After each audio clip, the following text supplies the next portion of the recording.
लोगों से आप लोगों में तो कोई नहीं है। अच्छा, उस समय आप लोग के एग्जाम चल रहे थे तो आप लोग को नहीं बिठा था यहीं पर एक क्लास पिछले साल हम लोगों ने ली।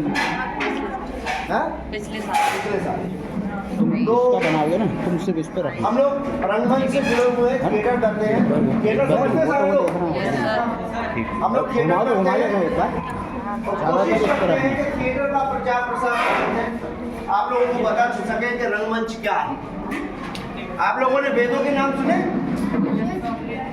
कौन कौन से वेद हैं? सामवेद, यजुर्वेद, अथर्ववेद, ऋग्वेद, ऋग्वेद, ये वेद है। ऐसी एक ग्रंथ कहलाता है, वो कहलाता है नाट्य शास्त्र। जैसे आप हिंदू धर्म में ये चीज बड़ी इंपॉर्टेंट है कि हमारे यहाँ शास्त्र है, तो नाट्य शास्त्र भी है जिसको अवॉइड कर दिया गया बाद में। तो नाट्य शास्त्र अगर हमारे धर्म से ही जुड़ा हुआ है, हमारी संस्कृति से जुड़ा हुआ है, तो हमारे लिए कितना इंपॉर्टेंट हो जाता है ना इंपॉर्टेंट। तो वही इंपॉर्टेंस की वजह से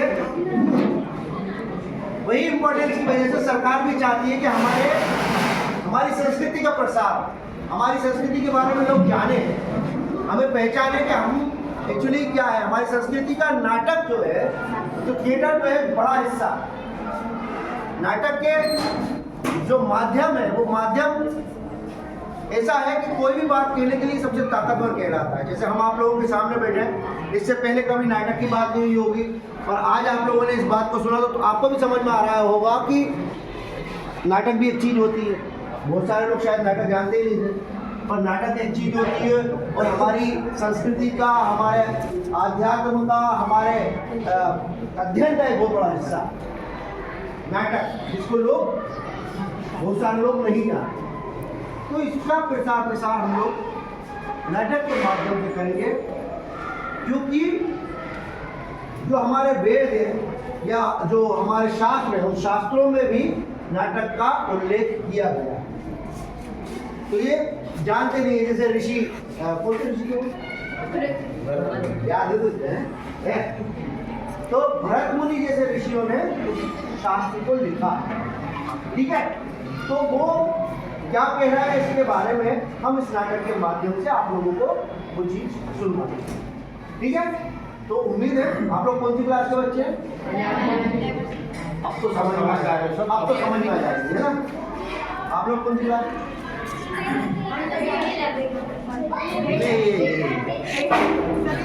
तो आप लोग भी इस चीज को समझेंगे, उम्मीद है, और शायद आगे हम लोग इस चीज को लेकर के जाएंगे। चलिए तो शुरू करते हैं। देखो रे देखो, देखो देखो रे देखो, देखो देखो रे देखो, देखो देखो रे देखो, देखो देखो रे देखो, देखो देखो रे देखो। पूर्व रंग समाप्त हो चुका है, अब तो सीखा है उसका अभ्यास करो। ये नवीन प्रयोग है, इसमें तनिक भी चूक नहीं होनी चाहिए। प्रणाम मुनिवर। सदा इसने बना रहे। कहिए ऋषिगण, किस प्रयोजन से आना हुआ? हे मुनिवर, आपने जब से नाट्य शास्त्र की रचना की है, तब से हमारे हृदय में एक प्रश्न उठ रहा है। उसका उत्तर पाने के लिए हम आपके पास आए हैं। प्रश्न देवी, पूछिए, निसंकोच पूछिए।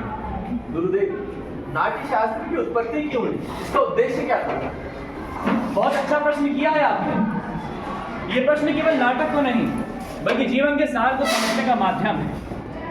त्रेता युग में जब मनुष्य काम और लोभ से वशीभूत होकर धर्म की ओर बढ़ने लगा, तब इंद्रदेव ने ब्रह्मा जी से प्रार्थना की कि कोई ऐसा माध्यम हो जिसमें देखना और सुनना एक साथ हो सके, जिससे मनुष्य धर्म, कर्म और मोक्ष की ओर वापस लौट सके।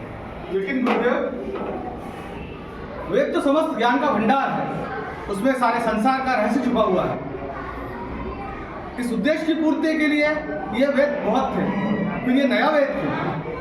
इसलिए कि वो समस्त जन के लिए सुलभ हो सके, सामान्य जन नाटक के माध्यम से धर्म की ओर वापस आ सके। इसलिए ब्रह्मा जी ने चारों वेदों के अंगों को मिलाकर नाट्य शास्त्र की उत्पत्ति की। चारों वेदों के तत्व वो क्या है गुरुदेव? नाटक में जो पाठ सुनते हैं ना, ब्रह्मा जी ने उसे ऋग्वेद से लिया है। मधुर गान का आधार सामवेद, यजुर्वेद से अभिनय और अथर्ववेद से रस लिया गया है। चारों वेदों के अंगों को मिलाकर नाट्य वेद की उत्पत्ति की। गुरुदेव, तो नाटक केवल देवताओं के लिए लिखा गया है? नहीं, यही प्रश्न दानवों ने भी ब्रह्मा जी से पूछा था। तब ब्रह्मा जी ने उसको उत्तर देते हुए कहा था कि नाट्य शास्त्र तो सभी के लिए है। ये सभी मनुष्य, दानव, सभी के समस्त शुभ अशुभ कार्यों को बताने वाला है। इसमें समस्त तरह के रस, समस्त भाव, समस्त शास्त्र और समस्त कार्यों का समावेश है। ऐसा कोई कार्य, कोई ज्ञान नहीं जो नाट्य बना दे। अद्भुत, यानी समस्त सृष्टि का समावेश, लौकिक, अलौकिक और बहुधर्मी। गुरुदेव, इतना बहुत है? बिल्कुल, नाटक को सभी कलाओं का संगम कह सकते हैं या फिर सभी कलाओं का उद्गम। गुरुदेव, नाट्य कला तो अद्भुत कला है। ये उतनी ही जरूरी है जितना जीवित रहने के लिए सांस लेना। फिर समाज इसे गंभीरता से क्यों नहीं लेता? समाज इसे अस्वीकार क्यों करता है? हम तो कलाकार हैं, नीति के नियंता नहीं। कला करना हमारा धर्म है। हमारे विषय में, हमारी कला के विषय में तो नीति नियंताओं को विचार करना होगा। प्रयोग के साधन और अवसर उपलब्ध कराने होंगे। नाटक केवल कोई कला ही नहीं, ये समाज का दर्पण है।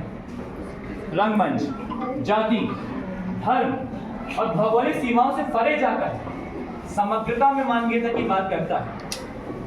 ये भाव निसंदेह पृथ्वी को एक स्वर्ग बना सकता है। निसंदेह मुनिवर, कलाविहीन समाज ही तो पशुओं का समाज है। अवश्य, इसी आशा और अपेक्षा के साथ कि समाज कला और कलाकारों को वो स्थान दे जिसके वे अधिकारी हैं, मैंने नाट्य शास्त्र को पंचम वेद कहकर पुकारा है। पंचम वेद? समस्त वेदों का ज्ञान। अवश्य ऋषिगण, मेरे रंगकर्मी पुत्र अपनी प्रस्तुति तैयार कर आपकी प्रतीक्षा कर रहे हैं। चलिए, नाटक का आनंद लीजिए। जी गुरुदेव। वृद्धि हो इस राष्ट्र की, आशा सभी की पूर्ण हो। वृद्धि हो इस राष्ट्र की, आशा सभी की पूर्ण